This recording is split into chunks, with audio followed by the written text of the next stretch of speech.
Trop bien, tout ça pour dire que le sport et la foi ne sont pas opposés. On voit plein d'athlètes là qui sont des sportifs et qui ont aussi vraiment une spiritualité et aussi qui sont chrétiens. Et du coup, Julie et Valentin, est-ce que vous voulez nous partager un peu votre parcours sportif et puis par où vous avez passé l'énergie que vous avez mis pendant ces années? Avec plaisir. Donc, peut-être pour ceux qui ne me connaissent pas, j'ai 30 ans. On s'est mariés, comme Maxime l'a dit, il y a quelques semaines. Je viens de la Broye. C'est une petite région en bord du lac de Neuchâtel.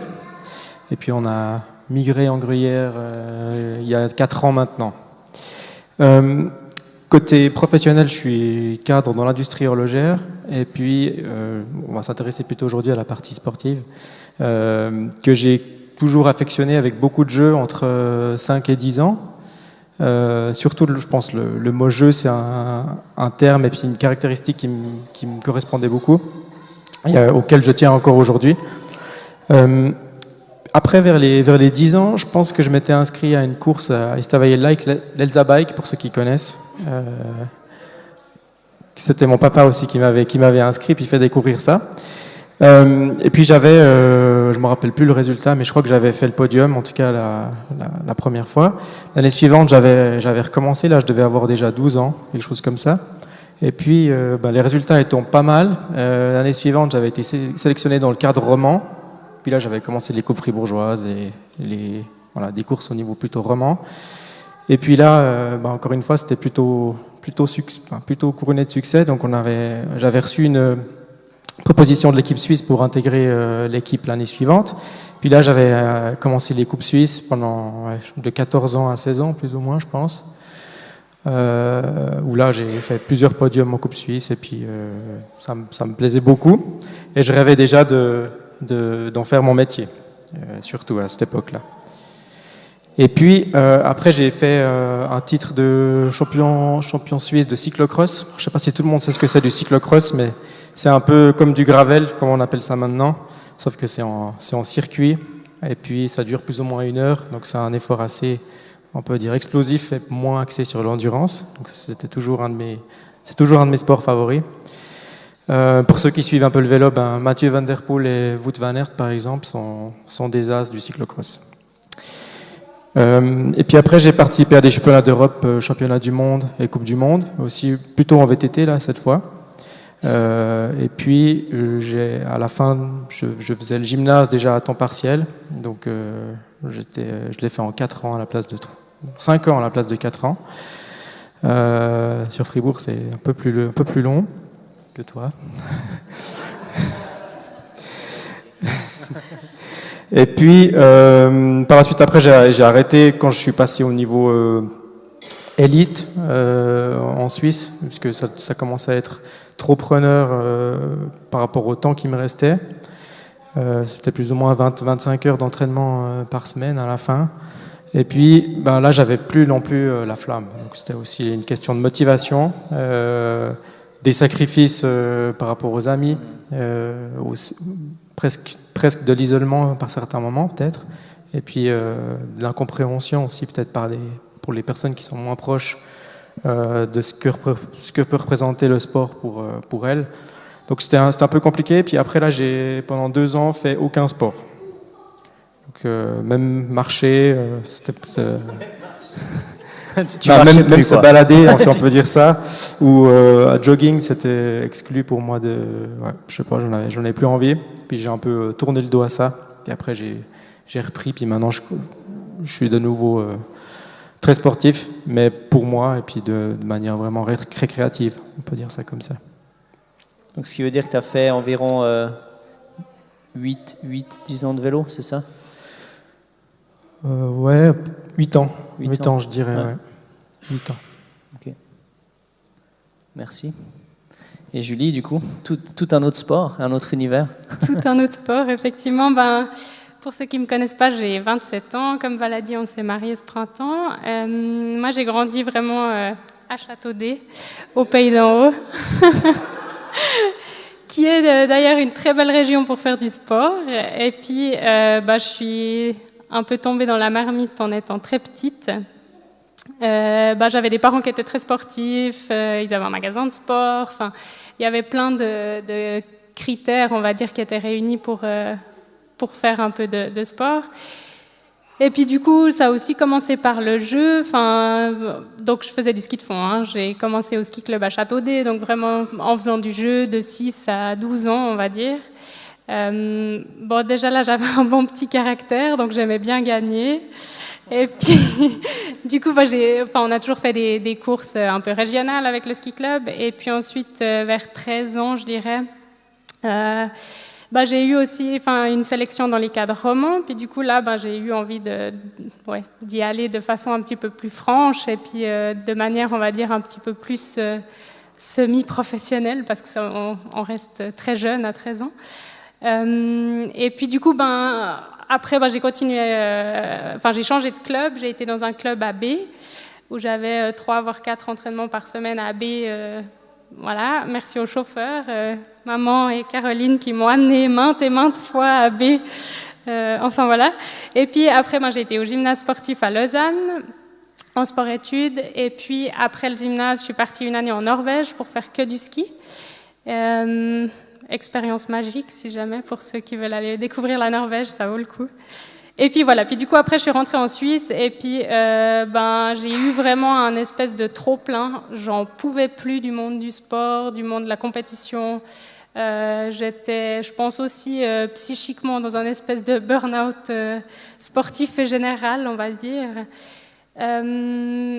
Du coup, j'en retire un immense enseignement de vie, et c'est une immense école de vie qui est le sport, mais c'est vrai que j'ai pas non plus retiré que des choses positives de cette période-là.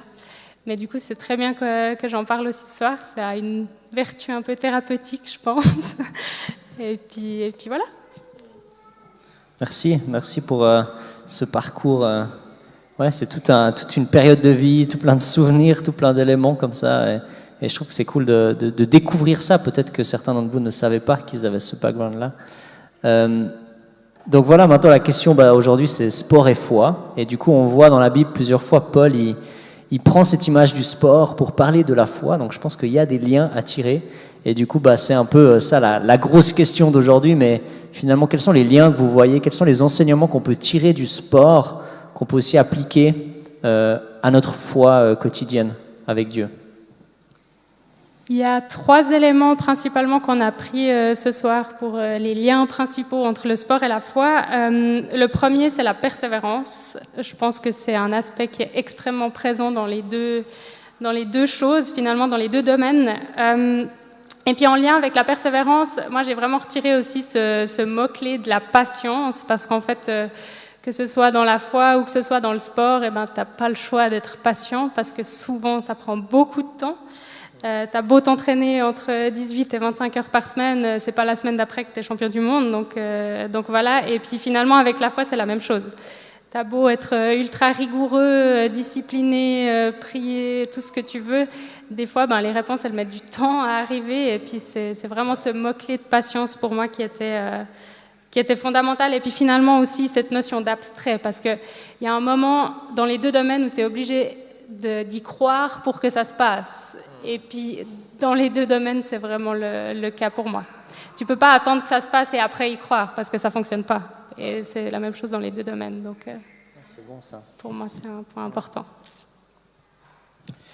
Peut-être ce que je voudrais rajouter encore, c'est cet aspect vraiment de rigueur, routine, discipline qu'il faut avoir et dans le sport et dans la foi. Peut-être dans le sport, ça pourrait être le stretching. Je ne sais pas s'il y a des sportifs dans la salle et s'il y en a qui adorent le stretching, mais pour moi, par exemple, c'était vraiment compliqué. Puis c'est une chose pour qu'elle amène vraiment ses bienfaits, il faut le faire régulièrement, tous les jours, même quand on n'en a pas envie. Et on pourrait en tirer un parallèle avec la foi aussi dans sa pratique quotidienne tout au long de la semaine et pas seulement le dimanche, typiquement, de se mettre au diapason même quand on n'en a pas envie. Et c'est comme le stretching aussi, une fois qu'on l'a fait, souvent on est satisfait et on est content de l'avoir fait.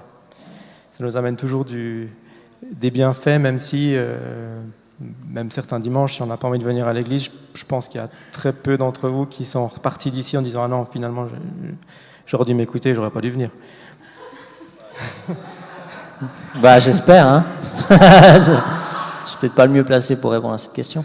Mais, mais je trouve que c'est super intéressant, cette thématique de parfois se forcer un peu.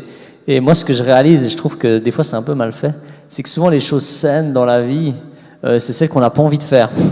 Ou celles qui demandent le plus d'énergie de faire. Mais celles où on est le plus content après. Et les choses malsaines, c'est celles qui ne demandent aucune énergie à faire. On n'a pas besoin de se forcer, mais en fait, après, on n'est pas content, quoi. Et je trouve que dans la foi, des fois, il y a cette pensée aussi de dire si j'ai pas envie de prier et que je me force, je suis hypocrite. Vous savez, ou je suis religieux. Et je pense que c'est une mauvaise compréhension parce que c'est religieux si on croit qu'on doit prier et que si on le fait pas, on va être foudroyé demain. Mais si je sais que cette chose-là, elle est bonne pour moi, comme finalement aller faire un petit tour en vélo, si je sais que ça va me faire du bien sur du long terme, bah peut-être je dois me forcer un peu pour le faire, mais après j'en suis content. Et je crois que vraiment dans la foi, c'est un truc qui est... Je veux dire, si tu attends d'avoir envie de prier pour prier, ben ça va peut-être pas venir aussi souvent que ce que tu penses, quoi. Ouais. Et je trouve que c'est une très belle image dans le sport aussi, et que j'admire chez les sportifs de haut niveau, parce que moi j'essaye de mettre en place des habitudes sportives. Bah, c'est compliqué, hein, la discipline, la persévérance. Trop bien. Du coup, ouais, vous avez parlé de 3 éléments. Donc, quel est le deuxième élément? Persévérance, le premier. Bah, pour nous, ce qu'on avait aussi, enfin, on a les deux un héritage, on va dire, culturel au niveau familial, différent par rapport à la foi et par rapport au sport aussi. Moi, j'avais un entourage familial pas forcément très axé sur le sport, mais pas non plus anti-sport.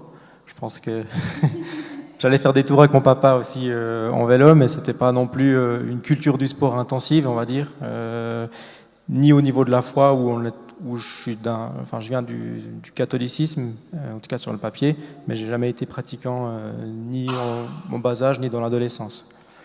Et puis je suis plutôt venu il y a quelques mois, quelques années presque maintenant. Donc ce que je voulais dire par là, c'est que il y a 2 chemins possibles, puis Julie va amener le contre-exemple tout à l'heure, mais il y a 2 chemins possibles pour commencer le sport ou commencer son chemin de foi. Ça peut être dès la naissance, baigner dans une culture et puis une éducation aussi sportive et chrétienne, par exemple, ou y venir par après. Et il n'y en a pas un qui est mieux que l'autre. En fait, c'était ça surtout qu'on voulait aussi dire.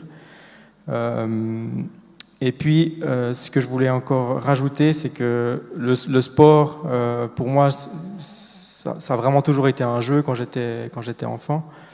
J'ai jamais été obligé d'aller à l'entraînement non plus. Et je pense que c'est peut-être pour ça que ça a marché aussi. Et je vois, j'ai connu des gars de mon âge qui s'entraînaient déjà énormément, typiquement. Déjà à 14 ans, puis eux, ils ont fait des excellents résultats durant 2 ans, mais ils ont après vite arrêté, malheureusement. Puis c'était aussi les parents peut-être qui étaient un petit peu trop insistants, ou alors qui faisaient passer leur valeur par leur performance, par rapport à leur performance. Et bon, on n'est pas parents, on va pas faire de sermon, c'est pas le but du tout. L'idée, c'était simplement de dire que le jeu pour nous c'était hyper intéressant, et je pense que le jeu, typiquement avec l'aspect chrétien, peut aussi être de manière éducative, enrichissante pour les enfants, et puis dans un contexte déjà d'éducation en tant qu'enfant. Et puis peut-être à rajouter la confirmation, donc ça intervient plus ou moins vers les 16 ans. Moi j'avais pas voulu faire la confirmation parce que j'étais obligé, enfin on était quasiment obligé de la faire, sinon il fallait le dire si on voulait pas la faire, mais si on disait rien, on la faisait. Et bon, j'ai un petit peu débattu de ça avec mes grands-parents aussi. Je crois que mes parents c'était un peu indifférent si je la faisais ou pas. En tout cas il y avait respect. Mais il y avait déjà une forme d'insistance, même dans l'obligation de procéder à cette confirmation-là. Puis ça, j'avais pas aimé à l'époque. Comme quoi, voilà, c'est juste pour dire qu'il faut, je pense, laisser le choix. En fait, c'est ça le plus important. C'est vrai que moi, du coup, j'avais un petit peu le contre-exemple. Moi, je suis quasiment née dans le sport, comme j'ai dit avant, et puis du coup, c'était presque un peu tacitement obligatoire. C'est rien, je reproche pas ça à mes parents, mais finalement, si tu faisais pas de sport, ben oui, alors j'étais pas obligée d'en faire en compétition, hein, ça c'est moi qui l'ai voulu, mais parce que c'était aussi mon caractère. Mais c'est vrai que si le dimanche je refusais d'aller skier ou marcher, ben ouais, ça passait moyennement bien, on va dire. Donc finalement, ben voilà, j'ai été un peu baignée là-dedans.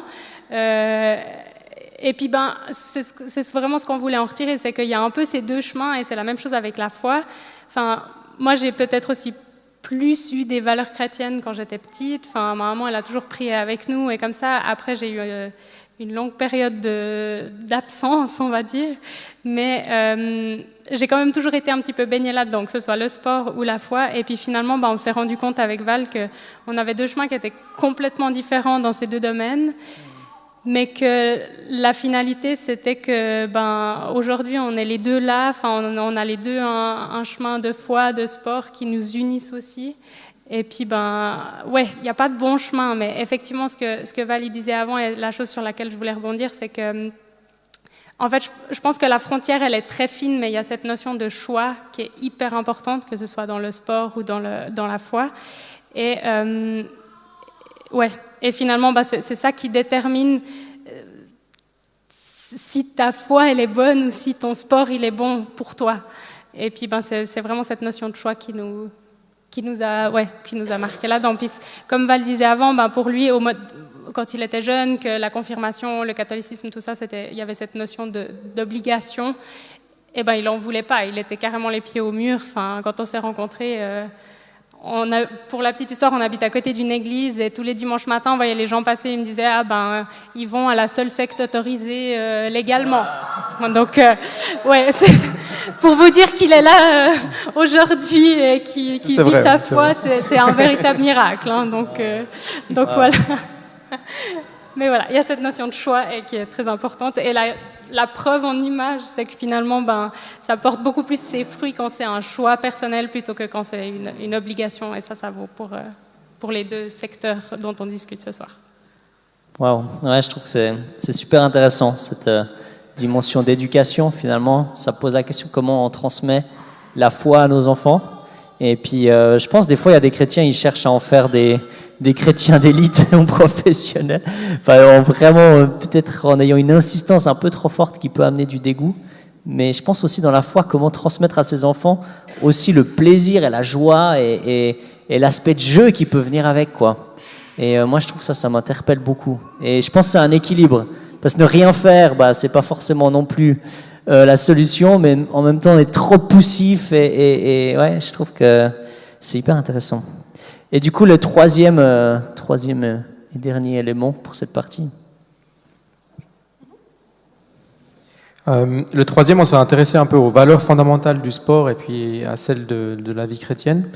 Et puis à ça, nous, on a retenu l'humilité, qui peut aussi des fois manquer chez certains chrétiens, comme chez certains sportifs. La notion de respect et de fair play, aussi, respect de l'autre, non-jugement, et fair play plutôt dans un domaine sportif.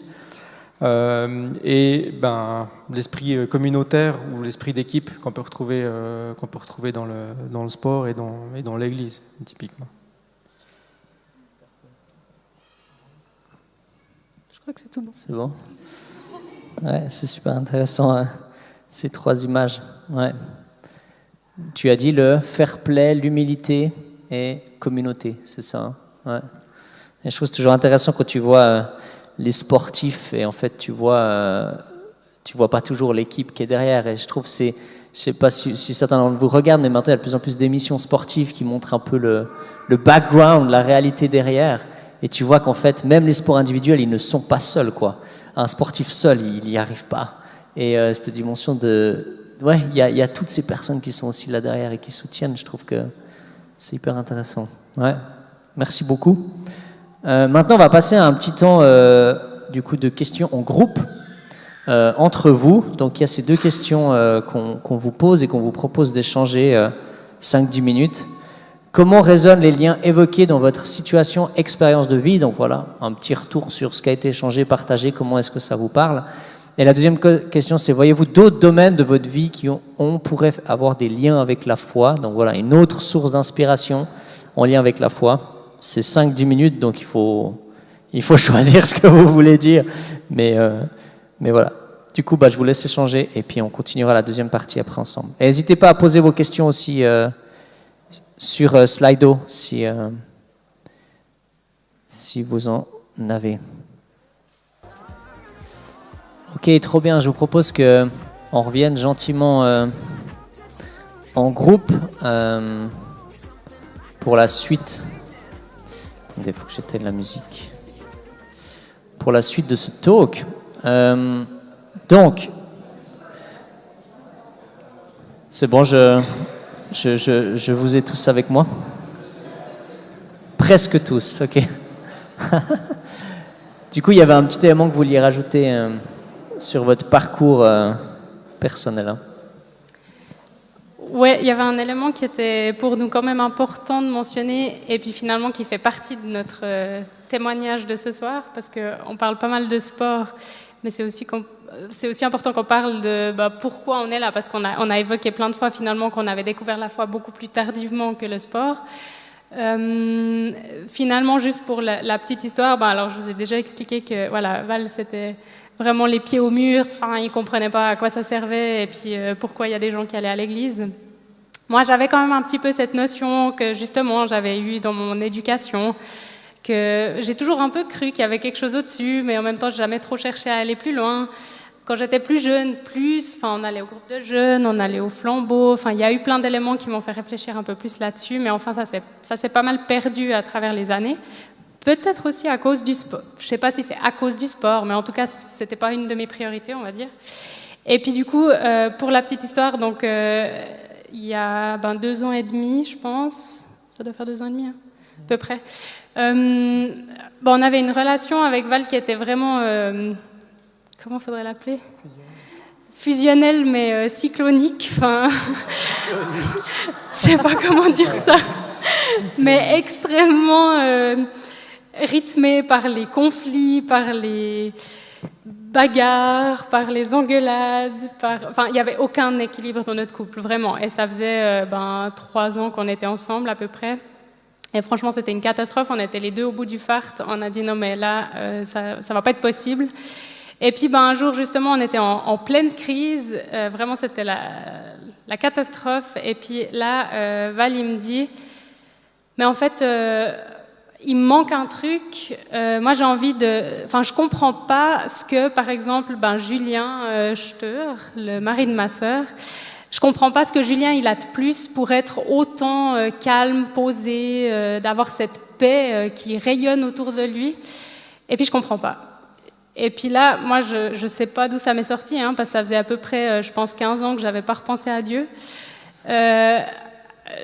Et là, j'ai regardé Val, j'ai dit, lui, il a Jésus. Si tu veux, dimanche, on va à l'église. Je pensais jamais que Val me dirait oui. Il m'a regardé, il m'a dit, ok, dimanche, on va à l'église.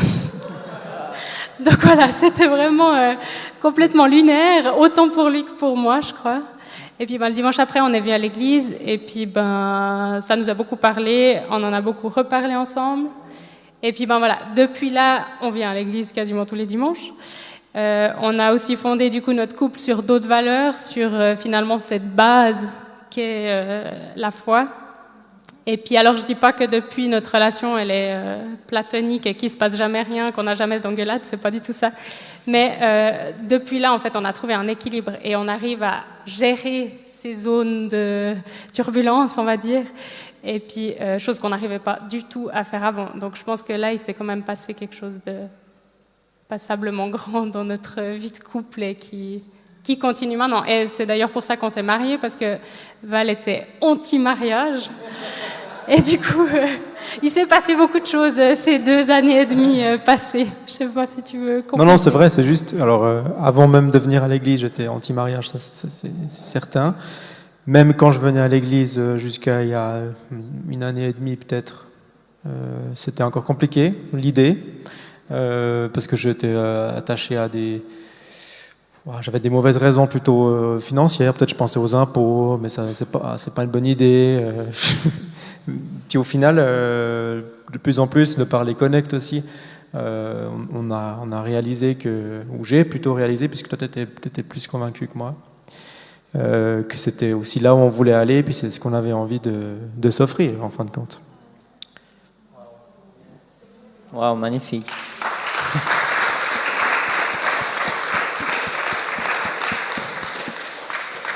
Waouh, ouais, pas grand-chose à rajouter, tellement beau votre témoignage. Je me souviens le dimanche, vous avez débarqué dans l'église, et puis je vous voyais au loin, je me disais, qu'est-ce qu'ils font là?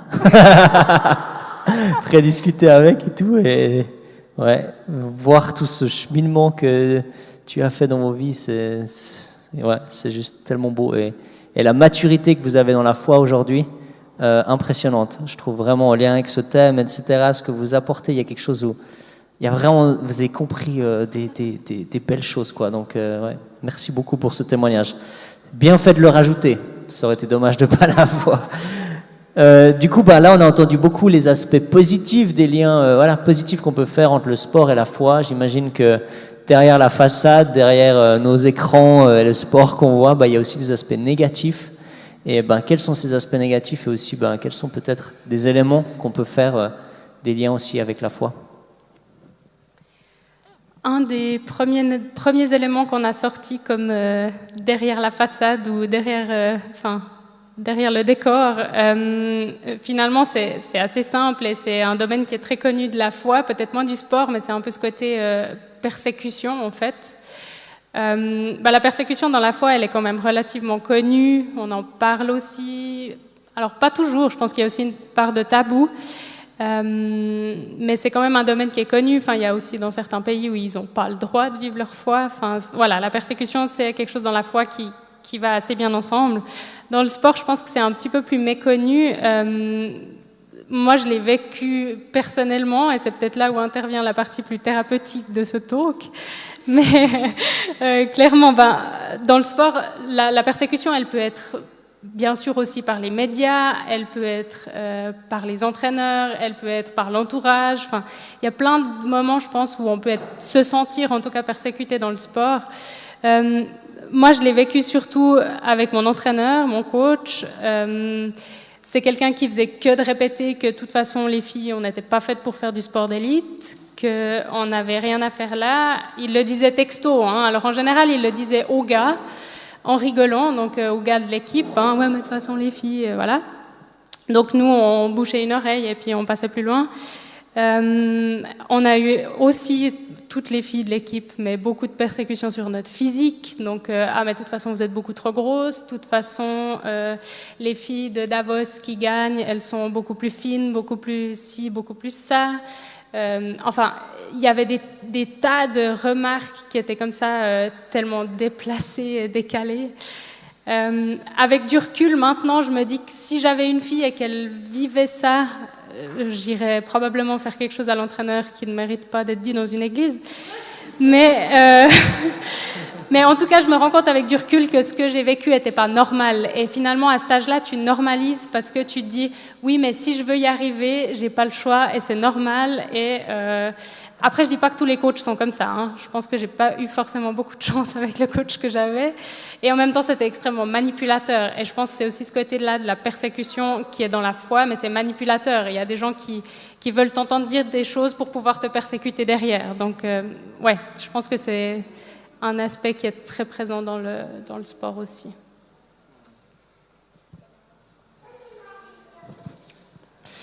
Et puis moi, j'avais envie d'amener la dimension de l'extrémisme à travers la foi et à travers le sport. Extrémisme parce que le sport peut être addictif à différentes doses, on va dire, mais pour ma part, j'étais plutôt quand même assez addict, assez dans le trop, que ce soit pour la nourriture, pour l'entraînement, pour un peu la discipline que j'avais aussi, où j'étais très à cheval sur des choses insignifiantes, en tout cas qui avaient peu d'impact sur la performance, je pense. Ça, je pense, mes parents peuvent en témoigner. Et ils ont dû aussi souffrir de ça, tout comme mes frères et sœurs. Mais je pense que c'est quelque chose à garder à l'esprit, aussi bien pour le sport que pour la foi, de tomber dans le trop. Comme j'ai dit tout à l'heure, ça peut aussi amener à l'isolement. Je pense que dans la foi, je connais moins, mais j'imagine que certaines formes de foi peuvent aussi t'amener à t'isoler de ta famille, de tes amis. Et avec le sport, suivant quel sport et à quelle intensité et à quelle place tu veux le mettre dans ta vie, tu peux aussi te retrouver dans des situations comme ça. Puis après, c'est quand tu commences à te déconnecter aussi de toi-même et puis tu n'arrives plus à t'écouter ou à ressentir en fin de compte ce qui est bien pour toi et ce qui est mal. S'entraîner normalement ou se surentraîner, par exemple. La foi, ça pourrait être s'endoctriner dans un truc complètement à côté de la plaque ou extrémiste.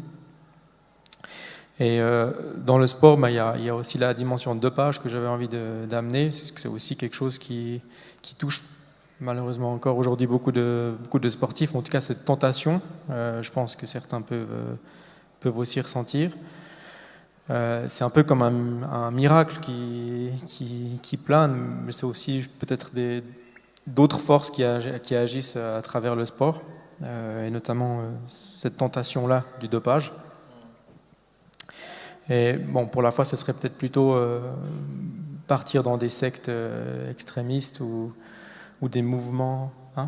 Ou des gourous. Enfin, vraiment, cette notion de dopage, c'est le truc magique. Et puis après, tu as ces gourous aussi. Qui vendent de la magie. Voilà, exactement. Ouais, il y a cette dimension aussi je trouve, de nier la dimension de persévérance, en fait. Dans le dopage, il y a quelque chose de vouloir aller vite au but, d'avoir vite des résultats et de ne pas accepter le processus. Et je pense que dans la foi, des fois, on a envie de sauter des étapes et puis ça peut se manifester de différentes manières, mais c'est d'accepter que les choses prennent du temps, d'accepter le rythme de Dieu.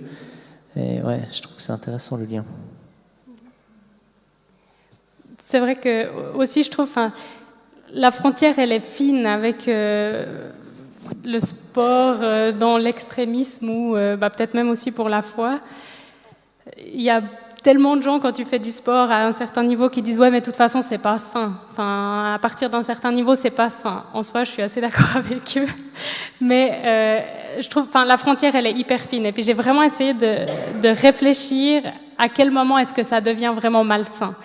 Et puis, ce qui m'est venu un petit peu comme ça, et je pense que c'est aussi parce que je l'ai vécu comme ça, alors ça m'appartient, mais je pense que dès le moment où ta valeur, où tu as l'impression que ta valeur ne dépend plus que de tes résultats ou du sport que tu fais, ou ça peut aussi être dans la foi peut-être, après moi je le parle vraiment là au niveau du sport, mais quand tu as l'impression que ta valeur elle ne dépend que de ça, c'est malsain et ça va trop loin.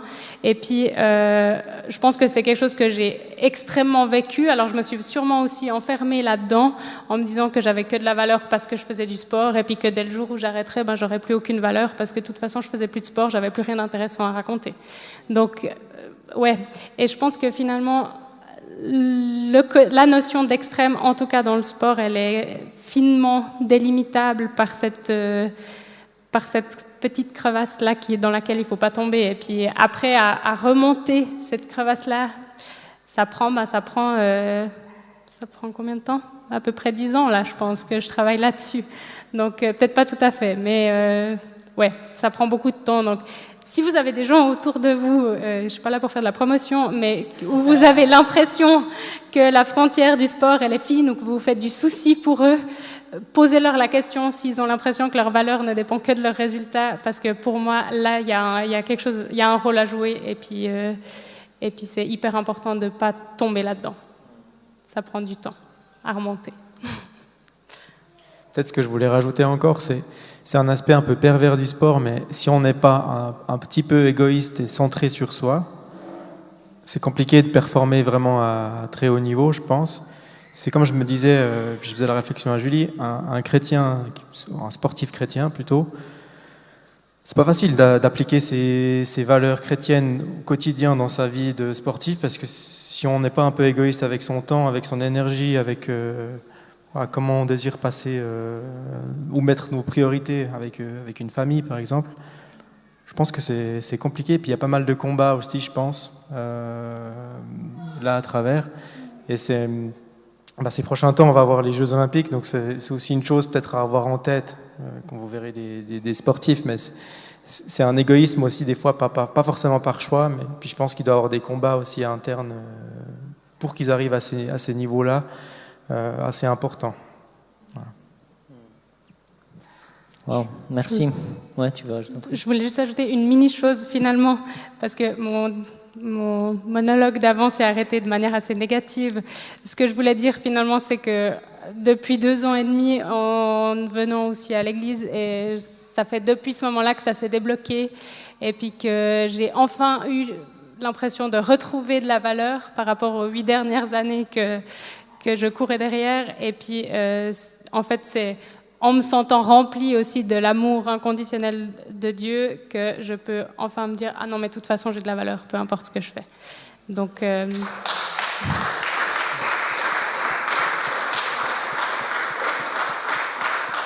Donc, c'est pas que négatif, voilà. Waouh, ouais, c'est une très... Mais je pense que dans la foi, ça peut se manifester quand on met notre identité dans quelque chose qu'on fait ou dans un rôle, dans une fonction. Enfin voilà, en tant que pasteur, c'est assez clair que je peux clairement mettre mon identité là-dedans et qui deviendrait malsain, mais ça peut être dans différentes choses et de réaliser, mon identité, elle n'est pas dans ce que je fais, mais elle est vraiment dans cette relation directe avec Dieu. Et finalement, en posant ce fondement-là, les autres choses découlent, quoi. Ouais. Merci pour ces témoignages, mais aussi pour cette ouverture de nous faire aussi rentrer dans cette dimension plus difficile aussi du sport. Du coup, là, l'idée, c'est d'avoir un petit temps ouvert, donc de questions que vous pourriez avoir. Donc, je vais aller voir dans Slido si on a. Et puis sinon, vous pouvez peut-être simplement lever la main à votre place si vous aviez une idée de questions. Oh. Bon, moi, je vous en pose une directe. Comme ça vous donne le temps de réfléchir, parce que moi, j'en ai. C'est important de savoir poser des questions. C'est un art. Moi, ma question, c'était, et si vous aviez la foi pendant votre carrière sportive, est-ce que ça aurait fait une différence? Et si oui, laquelle? Pour ma part, je pense que dans la gestion du stress et la préparation mentale avant un événement ou avant une compétition importante, c'est une clé vraiment hyper importante. Pour se mettre dans un état positif, pour avoir la foi en soi-même, dans l'événement, en ses capacités, et puis vraiment pour se rassurer, puis remettre ça, en fait, pas sur ses épaules à soi, mais sur Dieu. Et je pense que c'est vraiment un bon moyen de se libérer aussi complètement. C'est chose qu'on peut appliquer pas que dans le sport, mais dans plein d'autres événements de la vie, je pense. Moi, c'est la chose principale vraiment que je pense qu'il pourrait amener pour un sportif. Je pense que ça rejoint aussi Valentin. Et puis clairement, comme je disais avant, qu'est-ce que je voulais dire? Ah oui, moi je suis quelqu'un, 2 semaines avant les grandes courses ou comme ça, je me mettais tellement de pression que j'arrivais plus à manger pendant 2 semaines. Bref. Et puis, justement, par rapport à ce que je disais avant, je pense parce que je mettais beaucoup trop mon identité là-dedans et que si je loupais cet événement-là, en soi, je valais rien. Donc je pense que si j'avais eu la foi avant et ce sentiment de ne pas rien valoir si je faisais un résultat de M le jour J, ça aurait clairement changé ma perspective du sport d'élite, je pense. Ouais, c'est sûr. Ouais, c'est trop beau. C'est ce que j'ai entendu aussi de plusieurs footballeurs ou sportifs qui disaient, mais avant une performance, finalement, je sais que ma valeur, mon identité, elle est posée, et puis je vais vivre ça, mais pour le plaisir. Enfin, c'est pas le centre.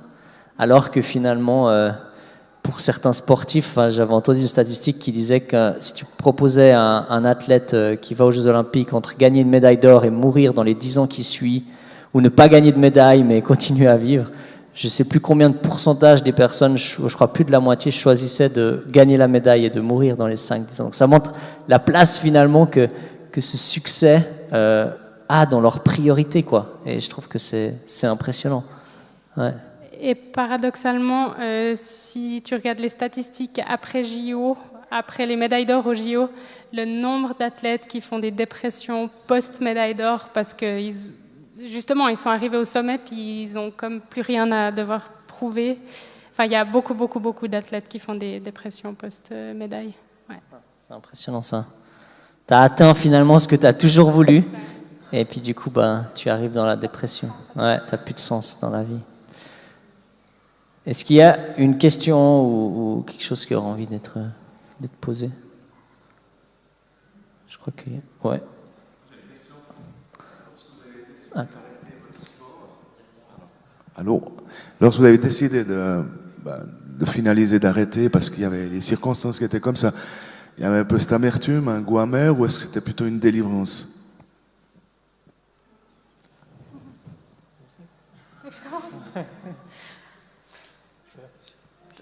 Je pense un peu des deux. Un peu d'amertume, oui, parce que finalement, tu mises beaucoup d'espoir là-dedans. Enfin, quand tu es jeune, oui, tu as envie de croire en tes rêves et puis tu as envie de faire ça. Mais je pense que pour moi, on va dire, c'était 80-20. 20% d'amertume, mais 80% de délivrance. Ouais. Moi, pour ma part, je pense que c'était plutôt un déni de 2 ans. Du coup, d'avoir échoué, en fait, l'échec, puisque mon objectif, c'était de passer professionnel. Je voulais vivre de ça. J'avais vraiment la passion pour ce sport-là. Et puis, d'admettre déjà que j'avais pas réussi, ça a duré, je pense, 2 ans. Après, j'ai pu recommencer à faire du sport. Et puis, petit à petit, même un peu inconsciemment, je pense que j'ai fait mon cycle de deuil, en passant par peut-être la colère au début, la tristesse, puis finalement, j'ai retrouvé aussi un équilibre, mais c'était vraiment un déni, moi. Merci pour la question. Est-ce qu'il y aurait encore... ouais. Est-ce qu'avec votre parcours de sportif, ça vous a donné des outils pour la foi? Vous parliez de la régularité, des choses comme ça. Est-ce que ça a apporté des choses en plus?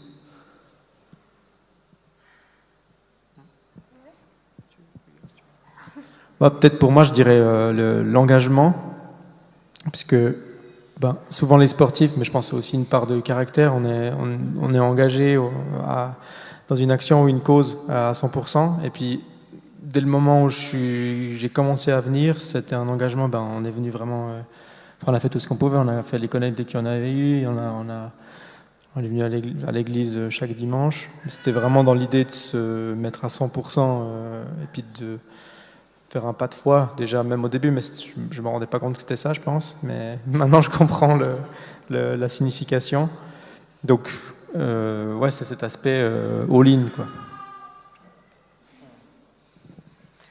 Oui, je pense aussi. Je trouve que c'était presque plus facile d'avoir de la discipline dans son sport que dans la foi. Non, mais après, oui, bien sûr, mais c'est vrai que... Je trouve que c'est presque plus facile de se dire, bon, mets tes baskets et tu vas courir, que de dire, bon, maintenant, tu t'assieds un moment, tu prends ta Bible et puis tu cultives ta relation avec Dieu. Je trouve que des fois, c'est presque plus difficile. Après, c'est peut-être une question de caractère aussi, mais par contre, oui, je pense quand même que ça donne des outils, puis c'est complémentaire. C'est un peu tous les aspects qu'on a évoqués. Je pense, ouais, quand même.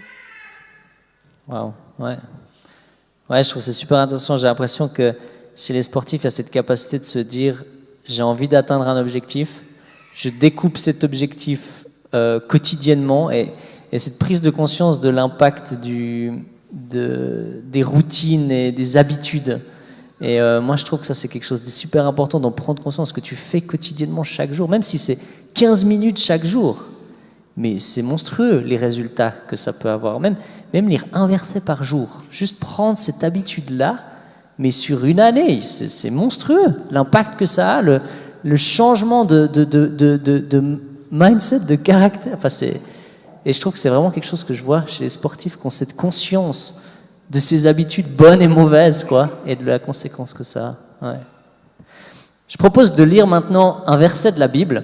C'était un peu ce que je voulais proposer à Julie et Valentin. Lire un verset de la Bible, donc Paul, il a écrit.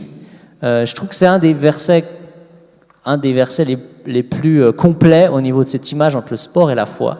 Et ce que je leur ai demandé, c'était juste de donner un retour ou quelque chose que ça fait en eux d'un regard de sportif. Okay, mon but, c'est, je leur dis encore une fois, c'est pas de faire une étude du texte ou quoi que ce soit, c'est juste de dire comment est-ce que ça vous touche et qu'est-ce que ça suscite en vous, les paroles, est-ce que Paul est en train de dire là. Alors on va le lire ensemble.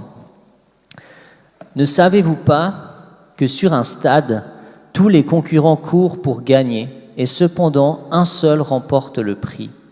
Courez comme lui de manière à gagner.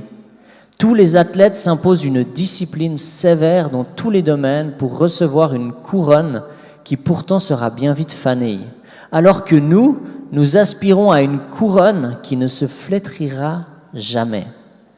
C'est pourquoi si je cours, ce n'est pas à l'aveuglette, et si je m'exerce à la boxe, ce n'est pas en donnant des coups en l'air. Je traite durement mon corps, je le maîtrise sévèrement, de peur qu'après avoir proclamé l'évangile aux autres, je ne me trouve moi-même disqualifié.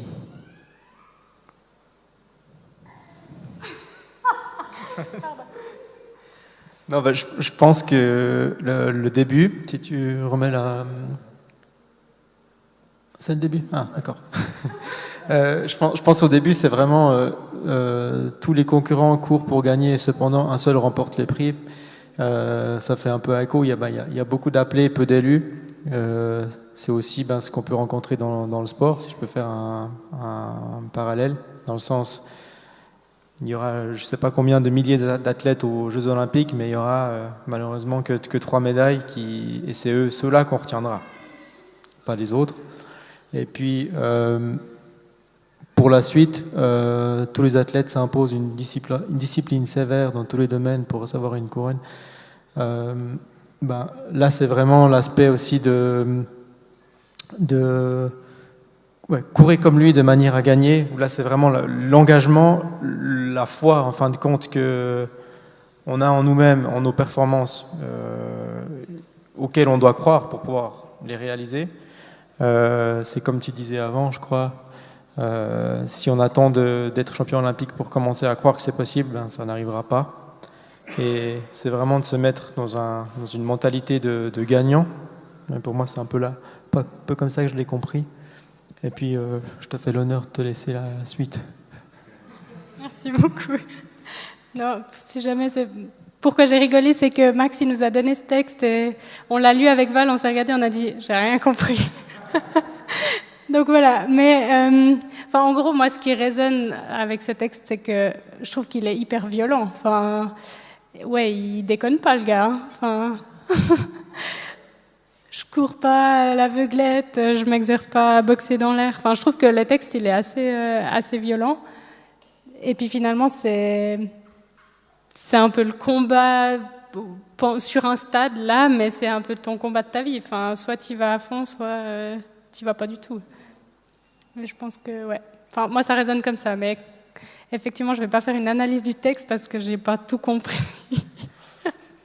Non, mais je pense que tu soulignes, c'est pertinent. Soit tu vas à fond, soit tu vas pas. Et je crois que c'est un des enjeux qu'il y a dans nos églises, dans un pays comme la Suisse, qui accepte totalement le christianisme, etc. Dans certains pays, et je pense que pour Paul, c'est le cas, t'es chrétien à fond et tu risques de mourir ou tu l'es pas. Il n'y a pas une zone de « ouais, j'y crois un peu, j'y vais de temps en temps ». C'est noir ou blanc, quoi. Et je pense que nous, il y a cette zone de grise qui se crée du fait qu'on peut être entre deux chez nous. Mais je pense que pour Paul, il y a cette idée-là de dire mais... Et ce que je trouve intéressant qu'il fait dans ce texte, c'est que là, il dit, mais tous ces athlètes, ils s'imposent une discipline sévère. Donc, c'est ce qu'on a entendu que vous disiez, 25 heures d'entraînement par semaine. Je veux dire, c'est monstrueux. Et tous ces athlètes, ils donnent tellement de moyens, d'outils pour y arriver. Pourquoi ? Pour une couronne qui pourtant sera bien vite fanée. Donc, ils donnent toute cette énergie pour un truc, un poste de pression, quoi. Pour un truc qui, finalement, va perdre en importance tellement rapidement. Et qu'est-ce qu'il dit ? Nous, on court pour une couronne qui ne se flétrira jamais. Nous, ce qui nous attend dans notre marche de vie chrétienne, c'est une couronne, c'est une médaille d'or, mais vachement mieux que la médaille d'or olympique. Il n'y a pas de la tour Eiffel dedans, là. Il y a quelque chose d'encore mieux, quoi. Et quel est le prix ? Est-ce qu'on est prêt à payer ? Enfin, est-ce qu'on est prêt à s'inspirer de ces athlètes qui donnent une discipline autant grande pour un truc qui a autant finalement peu de valeur à long terme ? Et nous, est-ce qu'on est prêt à se donner les moyens pour cette couronne qui est juste magnifique, quoi. Moi, c'est un peu comme ça que je le comprends. Et c'est clair qu'il y a... Voilà, Paul, il n'était pas à moitié, quoi. Ouais, vraiment. Trop bien, merci. Dernière question que j'avais envie de vous poser, c'est que comme Valentin tu l'as dit, il y a bientôt les JO, hein, ça commence je crois la semaine prochaine, je ne sais plus exactement quand est la cérémonie d'ouverture. Et voilà, plusieurs semaines avec tellement de sports, tellement d'athlètes, peut-être vous regarderez certains sports et d'autres. De toute façon, tu n'as presque pas le choix, les JO, c'est sur tous les TV. Qu'est-ce que vous auriez envie de dire aux personnes qui puissent réfléchir en regardant ça? Enfin, avec quel regard est-ce que vous auriez envie d'encourager chaque personne qui est là à regarder ces Jeux Olympiques et ces athlètes qui sont là, comme mot de la fin? Moi, je dirais regarder les Jeux avec les mêmes valeurs olympiques que les athlètes s'imposent. Enfin, justement, le respect, l'humilité. Parce que être assis dans son canapé puis dire « Ah ouais, mais il est nul », c'est facile. Enfin, dans le sens, je pense que chaque athlète qui est au JO, à un moment, il s'est battu, c'est impossible autrement. Même pour des fois, on a tendance, les tout petits pays qui sont sélectionnés dans des disciplines, par exemple, je dis n'importe quoi, en Afrique centrale qui vient faire du ski aux Jeux Olympiques, on dit ouais mais il a direct été sélectionné parce que de toute façon il n'y a pas de concurrence dans cette discipline chez lui. Probablement oui, mais je pense qu'il a eu d'autres combats, probablement financiers, sûrement de persécution, pourquoi pas, parce que tout le monde a dû lui dire mais pourquoi tu vas faire du ski aux Jeux Olympiques? Enfin voilà, mais je pense que chaque athlète qui se retrouve au JO, il a dû se battre pour y être, et puis je pense que ouais. D'autant plus en tant que chrétien, on doit avoir de la bienveillance avec ces athlètes qui sont là-bas. Voilà. Puis moi, l'image qui me vient, c'est un peu, pour eux, pour un athlète qui va aux Jeux Olympiques, ça fait 4 ans qu'il pense à ça, puis qu'il rêve de ça. Donc on se doit de respecter l'engagement, le travail qu'il a fourni pour en arriver là. Et ouais, je pense que c'est un peu être indulgent aussi face à ça. Et pour eux, ce sera le jour le plus facile en termes d'effort, quasiment par rapport à tous les entraînements, tous les sacrifices, tous les entraînements aussi peut-être intensifs qu'ils ont subis. Donc c'est un peu la représentation, en fin de compte, finale, ou leur meilleure version d'eux-mêmes qui vont présenter ce jour-là. Et puis pour eux, c'est normalement un plaisir, même s'il y a de la souffrance physique, mais disons, ils sont préparés, et puis tout ce qui a dû être fait en amont, c'était vraiment là le cœur du combat. Donc c'est qu'on puisse admirer la performance, mais aussi pouvoir imaginer tout ce qui a dû être fait pour en arriver là. Puis par rapport à ça, je me souviens quand on préparait ce temps, tu faisais un lien avec la vie chrétienne et le dimanche, tu te souviens? Ouais, c'est juste.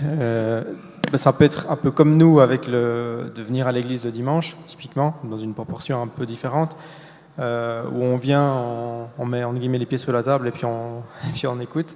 Mais la partie de rigueur, discipline, de pas se faire violence, mais se faire souffrance en tout cas pour ouvrir sa Bible, prier durant la semaine, c'est là qu'on prépare. Hein? Ouais, c'est peut-être pas se faire souffrance, mais s'infliger, je dirais non plus, mais... Bon, il dit, je traite durement mon corps, je maîtrise sévèrement, c'est bon. Voilà. Voilà, si on est mort de fatigue la semaine, mais qu'on se force à prendre un petit moment, c'est déjà ce qu'on pourrait imaginer, ou un parallèle qu'on pourrait faire avec un athlète. Ouais. Trop bien, merci beaucoup. Je propose juste de finir en priant pour remettre tout ce qui a été dit. Ouais, Seigneur, moi je te remercie vraiment pour le témoignage de Julie et Valentin, autant pour ces liens qu'ils ont pu faire entre le sport et la foi. Je te remercie aussi pour le témoignage vivant, l'histoire vivante qui sont de ce que tu peux faire dans une vie.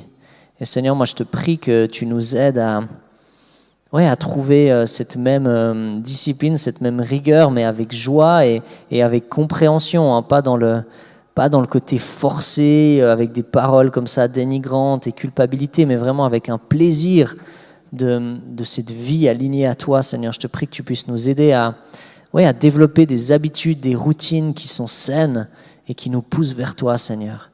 Viens vraiment transformer nos cœurs et aide-nous aussi à prendre conscience de cette vie éternelle avec toi qui nous attend, de cette couronne qui est là, qui nous attend, d'avoir persévéré dans la foi, d'avoir persévéré avec toi, d'avoir peut-être subi parfois la persécution physique ou psychologique ou au travers de paroles, mais cette persévérance dans la foi, Seigneur, je te prie vraiment pour ça.